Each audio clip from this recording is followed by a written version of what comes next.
Patrick Payton committed to Nebraska in May of 20.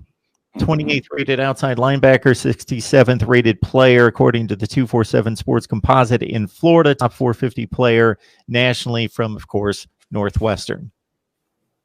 Yeah, and the question is, do we go after Patrick Payton, outside backer who plays, some rush end at Miami Northwestern? Obviously, we have a bunch of guys committed from Miami Northwestern. We even had another defender, but then let him go elsewhere to kind of create a space in this class. And I will refer to what I said earlier. If we're going to go after Patrick Payton, who are you not taking in this class? Is it going to be one of the guys at linebacker, Deshaun Troutman or Tyler Johnson? Both of them being younger brothers of guys who have played superstar football at the high school level and at the college level and moving on into the NFL ranks. Trinell Troutman, who was at all over South Florida, but also finished at St. Thomas Aquinas before going to Louisville, is Deshaun Troutman's older brother. And then Jaquan Johnson was Tyler Johnson's older brother. And I mean, his resume as a football player from optimist all the way through is beyond reproach.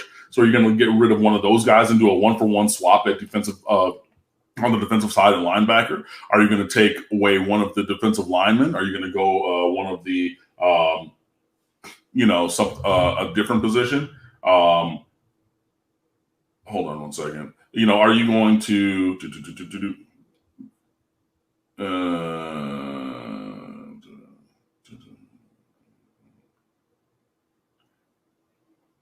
yeah, so I mean, it just comes to a simple question of, if you want that player, who are you getting rid of? Because we only have about 2 spots left in this class, and with all due respect, I think that we have bigger fish to fry that we're chasing. You can maybe say that we're up to 3 spots in this class because Savion Collins, I don't think is going to end up at Miami at this point unless something drastically different changes for him and between him and Miami. And I finally finished that recruiting notebook, that class breakdown that I posted on Monday. So you can go and look at the narrative that I put for all of the players in our current recruiting class, a couple of the targets and things that are on the horizon. But I don't think so. I don't think that we're going to go after Patrick Payton, to be perfectly honest. And if we were, the simple point of conversation is, then who in this class are you not going to take in favor of taking him?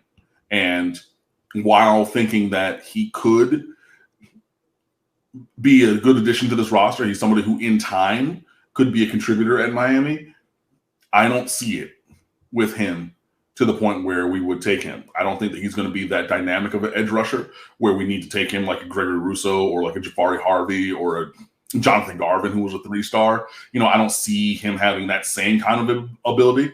I don't necessarily see him being a game-changing linebacker. And I do like Troutman, especially because he's faster and can work in space. Tyler Johnson has played a similar role as edge rusher at Killian, and he's being more productive than Payton is right now at that same kind of a spot with similar size. I think Payton's an inch taller than Johnson, but I mean, that's Jaquan Johnson's little brother, and he has the game to play here.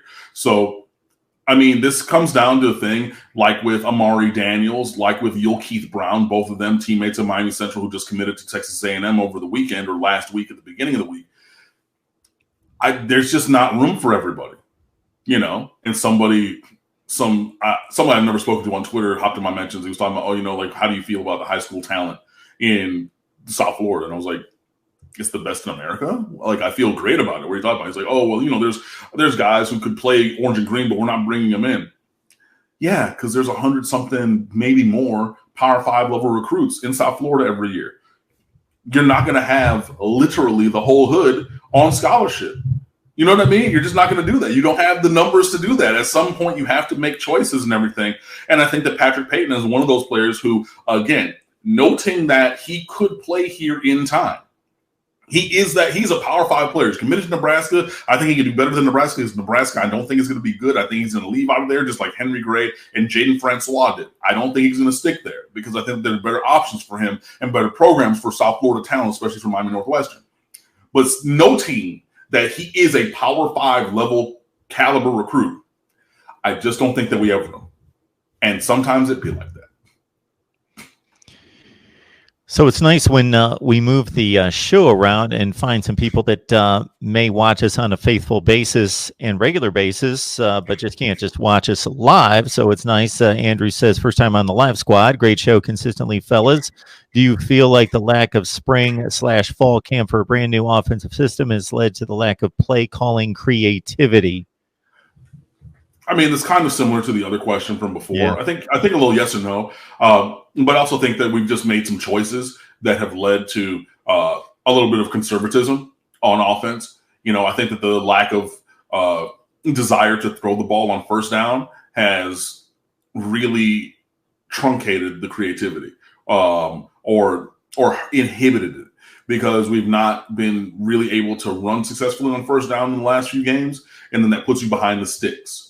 So now you're looking at 2nd and 11, 2nd and 9, as opposed to 2nd and 3. If you, again, do a quick pass and get 6 or 7 yards. If you have a run play that's successful, then you're in a different position, and then that gives you a little bit more creativity.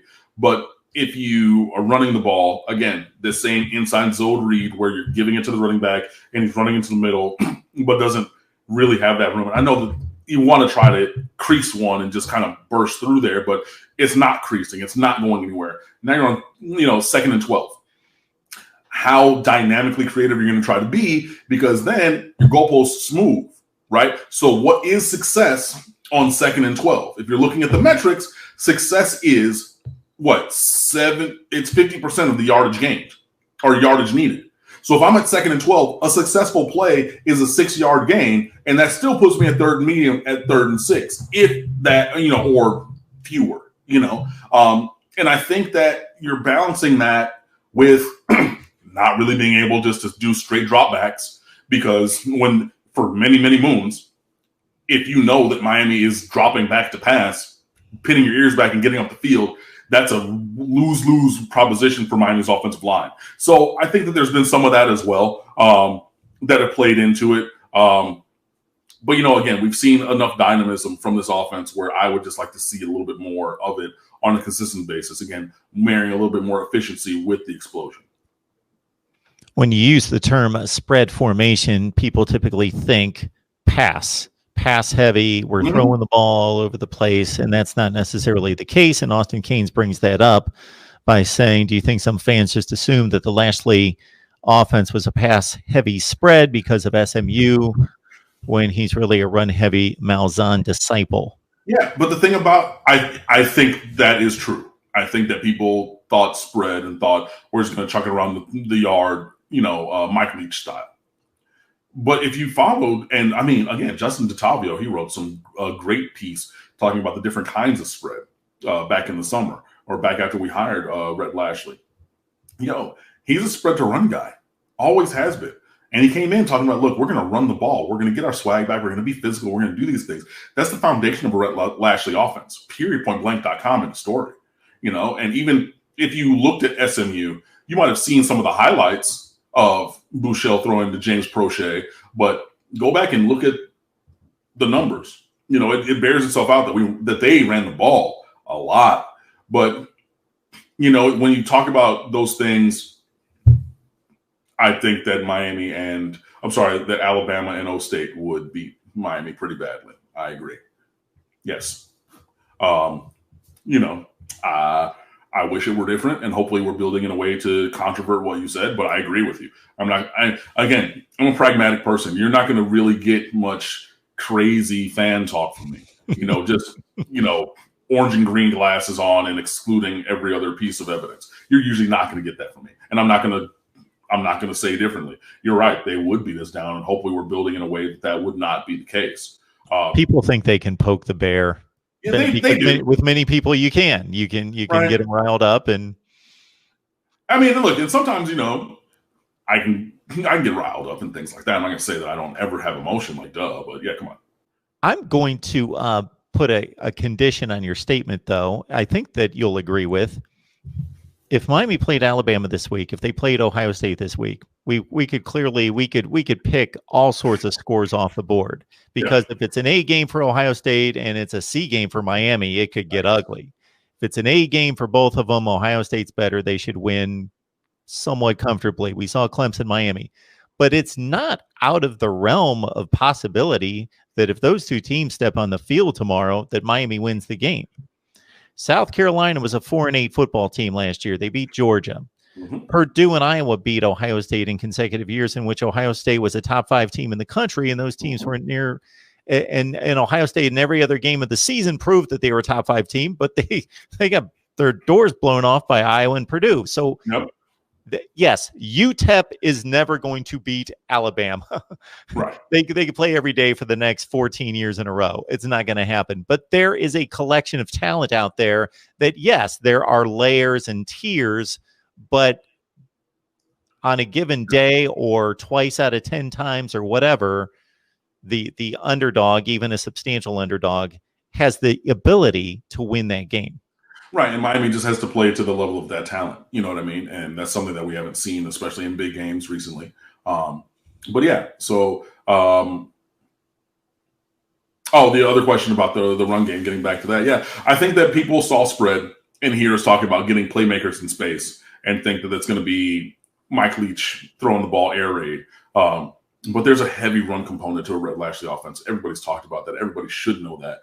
If you didn't know that, then going over to stateoftheu.com, we talked a lot about that. Marsh Thomas talked about it. Justin Tavio, Roman Kane, Roman Marcianti, all talked about it and everything. So yeah, there is going to be that. But again, we just need the running game to be a little bit more successful. In terms of the question about wide receivers, do I fault Rob Likens or the wide receivers themselves? I mean, it has to be a little bit of both. You know what I mean? But having been a teacher, you can give the greatest lessons. You can know all the stuff. You can say all the stuff. And if they're not doing it or they're not hearing you or you're not connecting so that's not being heard and done, then, it's a little bit on you because you're not making that connection, but it's a little bit on them because, hey, we're watching this film and we bring in somebody else and says, okay, well, look at this or how about that? Da, da, da, da. And any time that I brought in an outside person to work with my choir, I would always just stand in the corner like, okay, they're gonna tell you the things that I've been telling you. Sopranos, we were talking about this breathing. Basses, we're talking about this style. And they're gonna come in and they're gonna hear it and they're gonna see it because that's what we do. And the same thing if you're looking at the the wide receivers. Okay, well, what are you doing on this technique for this break? What if you're doing da da da da? And they're gonna be like, and Likens can tell you, look, bro, I told you this. And again, we brought Rob Likens in. Why? Because he has previous experience as offensive coordinator, 1. And 2, he has coached 2 first-round draft picks in the last 2 years from Arizona State, N'Keal Harry and Brandon Ayuk. So he has developed guys to the level that we want our wide receivers and everybody to be. So clearly the proof's in the pudding there. It's not going to change overnight. And you have to have that desire, that buy-in. And it's going to be tough because, he's a first-year coach and everything. And he's going to be like, look, man, I like Dugans. I like, Stubblefield. Like, I'm not going to listen to this guy. I'm going to do it how I want to do it. And da, da, da, da, da. And that's fine. And you can miss that, that development. But it has to be on both coach and players. Hopefully you see further development because, again, if you have guys who have listened to Rob Likens in the past, they've been first-round draft picks. Like, that's a verifiable fact. Go look it up. I did not make that up at all. That is a verifiable fact. So at some point, hey, I've coached other guys and they've gotten there. If you don't want to listen to me, you don't have to listen to me. And we're going to find somebody else who's going to do it. So, yeah, it's a little bit on him. It's in his first year. Hopefully we'll see future development, but it's also on the players because, just like Mark Harley said, if they're not doing what needs to be done to be great, can you really fault the coach? Yeah, there's a combination, and we would have to be there in person and observing the sessions and then determining what's done with that knowledge that is communicated to really know. Mr. Rubicon. So I first want to mention to Simon and some other ones, again, I appreciate that it's nice to see a number of people here in the live chat that say, hey, I watch you guys all the time, but it so happens that I can watch you live for the first time. So it's great to know that you support us, even if those views come later. and you can't communicate directly with us. So thank you so much for that, Mr. Rubicon. So can we get Hood, Lewis? I'm assuming that's the kid that committed to Tennessee, and Chase Smith. I want dynamic linebackers. Again, what are you doing to get Terence Lewis and Jaden Hood from Miami Central and St. Thomas Aquinas, respectively, who are committed to Tennessee and Michigan, respectively, in that order for Lewis and Hood? I did say it backwards from the way that you listed it, but whatever. Are they taking the last two spots? Are you telling Tyler Johnson and or Deshaun Trotman to kick rocks and find shelter elsewhere? Are you going to say, we're getting rid of Savion Collins, so we're letting him go, and that's one spot, and then one of the empty spots in the slot? Like, it is mathematically possible. Thank you, Logan. I appreciate that. He always finds reactions that I give on the show and gives them and everything like that, which is funny to me and everything. But mathematically in this class, you could get those guys, all three, Hood and Lewis, to go along with Chase Smith at striker at the second level, the linebacker, whatever, linebacker, second level of defense. I just don't necessarily think that that's the best usage of the scholarships for a variety of reasons, But I mean, it's like, that's tough because I think that everybody who is committed here can play here. There is the chance that Hood and Lewis will be upgrades. Are you sure that you're going to hit? There's a lot of moving parts. But if you ended up with a linebacker class of Hood, Lewis, and Chase Smith, I would not be mad at that, and sometimes if you're going to go after that, you're coming to the point of saying, to make an omelet, you got to crack some eggs. And, hey, Deshaun, hey, Tyler, we need to talk. Is tough to swallow. But if you want to be great, sometimes you have to divorce yourself from feelings. So I'm not saying that I would do it, especially because I'm not sure that you can actually get Hood and Lewis. Regardless of the chatter of Terence Lewis, I don't think he's coming here. And so I don't necessarily want to cut off our nose and spite our face. You know what I mean? I don't want to lose what we have in the hopes of what we could get and then not get that and then not have what we have now. You know what I mean? So that's a tricky road to hoe. However, I will say, if Miami's linebacker second level on defense class ended up being Hood, Lewis, and Smith, I would enjoy that greatly. So Maason Smith, AA there. Woo! One of the top players in the country, top 20, regardless of position, third-rated defensive tackle, number one player in the state. LSU's down. They're playing like garbage every week. Are the chances, have they improved to get Maason Smith? I'll put it like this. If there's 20 players that are better than Maason Smith in this recruiting class, I want to see all 20. Because that kid is big. He is physical. And I think that even as high as he is rated, I think that he's underrated. Wow. Big facts. No, he's that kind of good. He's a top 10, top 5 kind of player in America good. And that's really no hyperbole, honestly and truly. I think that he is. I mean, the combination of size and speed and skill. I mean, like, he put up a thing of him working at a defensive lineman camp during COVID. And, man, he's a big teddy bear with nimble feet, man. He hit this spin move in the middle of that video. I mean, I'm sitting here or, at the old house, not at this new apartment, but I was over at the old house and woo! I mean, he's different. Number one player in the state of Louisiana from I forget the name of the town. But he Houma, yeah. Houma, Alabama, or Louisiana. He's so good. And Miami's been recruiting him. Maason Smith has openly talked about his favorite defensive scheme of the teams that are recruiting him is Miami's, because it allows for a little bit of freedom for the defensive tackles and just you go out there and be a play, make a play, be a playmaker, just dynamic at the point of attack in a way that the other teams that are recruiting him don't allow. It's more scheme based there, whereas it's more player based here, if that makes sense. And he's talked about it. He said, this is my favorite defensive scheme. I love Miami's scheme. They get after it, what they do, especially up front. Well, he said that. And I would love to have him here. I mean, that's another guy, a 5-star All-American recruit, who he can show up on the first day of fall camp. You're walking over to the registrar's office and you're figuring out how he gets a scholarship. If I had to take a half scholarship from you and half scholarship from this other dude, which literally happened with somebody in the class of 2000 and the recruiting class of 2001 at Miami, because my buddy Matt Carter, number 11 in your program, who took over the 11 jersey for Ken Dorsey, who held for field goals and extra points, he had a half academic, half athletic scholarship. And I remember talking to Matt because he missed our education class one day because he had to go down to the athletic office and they had to switch. And they said, no, we need that half right now for somebody. I don't care what you got to do. You get Maason Smith, you work it out. I will figure the numbers out. If somebody got a gray shirt, I don't care. I am not going to sit here and pretend like even in a down year, LSU doesn't have a unique connection and pull to all the players in the state of Louisiana. It's a different kind of connection.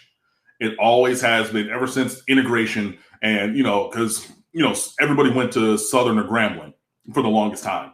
And then, when the SEC decided to integrate and say, black guys can play at the top level of FBS, then it changed everything, but especially in Louisiana, which is its own unique place. So I say that to say that, to me, it has to be LSU 1, probably Alabama, Georgia tied at 2, and then everybody else, including Miami. And there might even be some gaps between the levels of that strata. But I'm not going to sit here and really just say off the top that Miami is going to go and beat all these guys for this kind of a dude. And now, could he go somewhere else? Yeah, Devontae Smith from Amite, Louisiana, went to Alabama. Okay, that's an option. You know what I mean? There's other guys who've gone other places and things like that. But, I mean, I think that maybe Miami has a puncher's chance. I think that Todd Stroud is doing a great job in recruiting Maason Smith because he's been connected with him this whole entire way. And to hear the way that Maason Smith has talked about Miami in these recruiting interviews and things like that. And I love a lot of these interviews now, and I love what a lot of these writers and journalists and bloggers are doing, where they're not, even if they're team site affiliated, they're not leading. Saying, hey, Mark, tell me about your recruitment. Who's recruiting you? Who are you closely connected to? And leave it open and let the kid walk you to the coverage. And saying, hey, I'm Cam Underwood from State of the U, where I come to Miami Hurricanes. So, Mark, tell me about Miami. You have a helmet behind you. And you're already pigeonholing. But I love what people are doing and saying, hey, tell me about your recruitment. Open-ended. And you hear when they mention these schools, but what are the schools that are on their brain? Unless you're really playing a long con like Jaden Hazelwood, where you're intentionally not mentioning somebody. You know what I mean? And so Maason Smith has mentioned Miami. So I think that there is a chance. I cannot say right now that it's a great chance just because top players from Louisiana go to LSU. And I hope that Miami can continue to win and maybe turn the tide in that kind of a recruitment. But I don't even know if he's going to sign at the early signing period or not. But Maason Smith is a guy that we are and should be recruiting all the way until the end, especially if you're considering the fact that Savion Collins is probably going to seek shelter elsewhere because we're going to part ways.